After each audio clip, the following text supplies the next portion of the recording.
Hiya folks, my name is Adam and I like to make tiny nerdy things, and this week, we're going somewhere where there's cheese. However, before we can enjoy that cheese, we need a mouth, and a mouth needs a place to hang out, which means we need to make a head. So to make this head, I've taken some head-colored clay and smooshed it onto a little length of foil-wrapped armature wire, smooshing and smoothing until it's vaguely head-shaped, at which point I can poke some little eye holes to fill with little eyes that I can then begin wrapping in little wormy dealies to build up the general eyelid and eyebrow shape. I'll then fit a nice big nose down the center, building up the tip to absurd proportions before adding some more clay up top to turn this 3-head into a 4-head, and then I can Neanderthalize the eyebrows a bit more before adding some nostrils to the nose and poking some holes so I can carve out the mouth. I'll then thicken up that upper lip with a little lip sausage, then smooth out the inside of the mouth before going back to the cheeks to add some exaggerated laugh lines, at which point I can work my way around the face with a soft silicone brush, adding lots of little wrinkles and lines and general facial textures. With the outside of the face finished, I can get to work on the inside of the face, or the mouth if you'd rather, by adding a little sausage of clay to the top and a little lumpy tongue to the bottom. To make the teeth, I'll break out my topically appropriate cheese knife that I can stick some teeny tiny white balls of clay onto,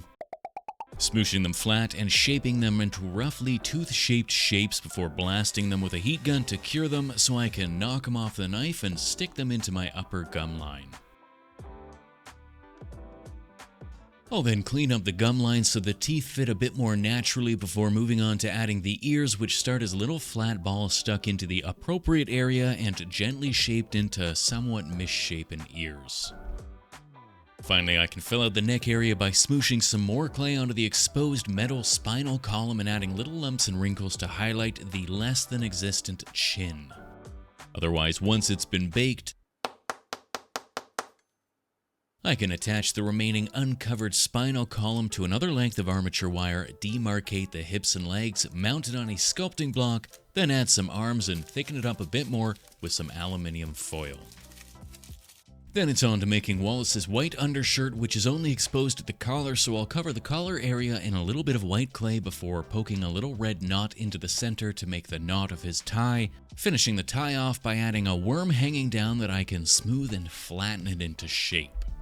Finally, I'll wrap a flat worm of clay around the top of the shirt to make the collar, and I can begin covering everything else in a thick layer of green, which will, of course, be his patented green wool knit jumper. I'll get the general shape of the shirt added onto the remaining aluminium upper body, but before I do any serious blending and texturing, I want to make his pants, and before I can do that, I need to make his shoes, and what better shoe for a middle-aged cheese-loving Mancunian than a simple black loafer. Otherwise, once I've got this lovable oaf's favorite loafs figured out, I can start to build up his pants or trousers so as not to confuse my British viewers by slapping a bunch of brown clay onto his shiny metal legs until I've got a nice solid foundation built up so I can begin to blend and smooth it into a single solid pant ready for some detail work like the fly in the front, some pockets, and a series of seams along the legs.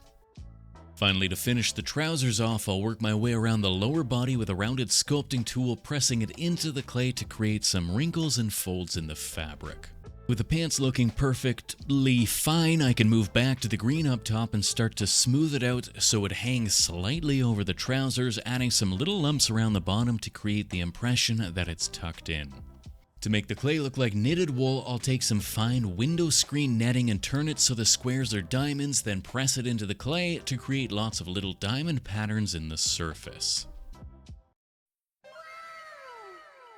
I'll then repeat this all over the rest of the jumper until I've got a lovely looking woolly vest, then I can add a little stitching to the collar too before moving on to making the arms. Wallace has some hilariously oversized hands, so while I'd normally make the hands in boneless fingers, I think this time it'll make my life a lot easier if I take a little time to create the underlying armature first, so I've wrapped the arms in foil and created a little palm that I can add the little lengths of armature wire onto before bending it all into the correct position. I can then wrap each of these little metallic limbs in a layer of clay, building up all the sections of the hands messily at first before blending it all together to make some lovely, albeit not particularly detailed hands. To remedy this, I'll start adding little lumps to the fingers so I can make his knuckles extra gnarly, as well as add the folds of his fingers to the front side before washing it all in some isopropyl alcohol to smooth out the roughness of the clay. I'll then finish the fingers off by adding some fingernails and thumbnails where necessary, as well as more wrinkles onto each of the knuckles.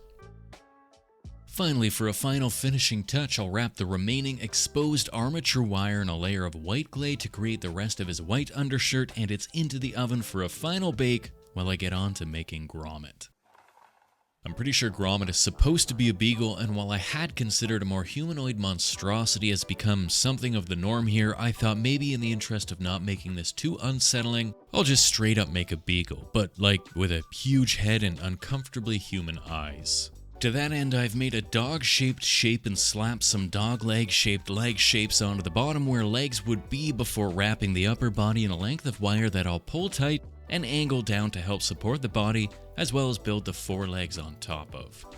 I'll also slap some little lumps onto the bottoms of the legs to make his little paws, then once I've added a bit more girthiness to the rest of the leg, I can start to poke the necessary toes into each of the paws until I've got a full set of 4-toed dog feet, which means it's time to add my oversized beagle head. I'll pop a big peanut-shaped lump onto the top of the dog body and partially refine the shape before blending it into the body and thickening up the surrounding sections. I'll then thicken up the dog jowls and start to sharpen the shape of the face so I can squish some great big white eyeballs onto the front of the face and add the necessary wrinkles and rolls to make those eyes look a little too similar to Wallace's. Otherwise, with a nice wrinkly face in place, I can fit a nose onto the front and poke some sniffing holes into it before spinning Gromit around and beginning the inferring process. Starting from the bottom, I'll work my way up to the tip of his face, carving lots of little grooves onto the surface of his body to make him nice and furry. To make his ears and tail, I'll take a little ball of brown clay and roll it out so I can separate it into 3 separate lumps, 2 of which I'll roll and pinch and smoosh into ear-shaped shapes while the third ball gets elongated into a tail. Before I fit the ears in place, I'll take the time to texture them now while they're on my cutting mat before smooshing them onto his head with the tail poking out of a pre-poked tail hole in the back. A bit of quick texture work and that's Gromit ready for the oven while I make a moon made of cheese. To make said cheese moon, I'll take this perfectly sized little MDF disc and cover it in a thick layer of cheesy yellow clay. Before I add the cheesy moon craters, I'll fit Wallace and Gromit onto the surface so I know where they'll be standing, then I can remove them from the moon and add some more little lumps of yellow clay, creating the little cheesy craters, as well as lots of little extra lumps and bumps, like you'd imagine if you went to the moon and it was made of cheese. Also, I'll take this little cheese wedge for later. Otherwise, once my cheese ball's been baked, I can slap a coat of nacho orange wash on top. Then once that's had ample time to dry, I'll use a sponge and plenty of lighter cheesy yellow colors. And before long, my little yellow clay disc is looking oddly delicious, at which point I can paint the rim black and set it aside before getting to work adding some color to my already colored characters.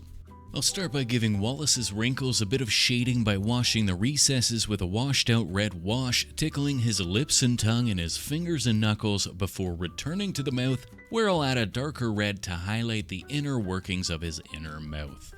While I've got the red on my brush, I'll add a little more to the edges of the eyes. Any overspill I can clean up easily later before moving on to sponging the skin with a pale flesh tone so as to bring his skin tone more in line with the nearly translucent skin tones of a white dude living in England.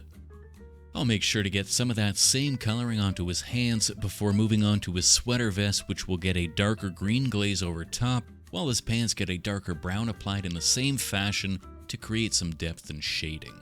While I wait for these glazes to dry, I'll paint his black shoes with a black paint to make sure they look black, at which point his shirt is ready for some dry brushing with a washed out green, which will catch the edges and make it look a little more well worn, as well as add a little extra surface texture. I'll do the same to his pants but with a washed out brown, and I'll do the same to his shoes but with a lighter black. Finally, I'll paint his tie with a red to tie it all together, and his teeth will get a cleaning up white before I give him some tea-stained brown teeth because I can't help myself.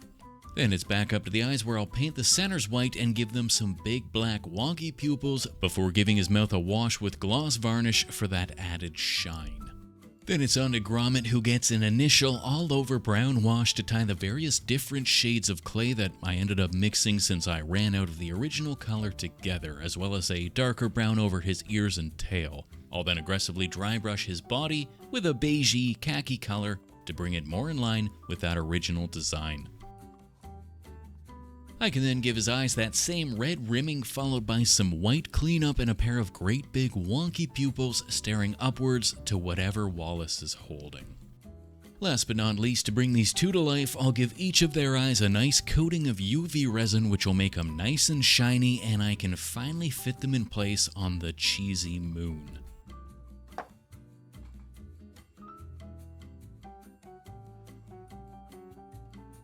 Oh, and I also made him a little plate and a knife for that little cheese wedge that I cut out earlier. With that though, I'd say we're all done here and on to the glamour shots.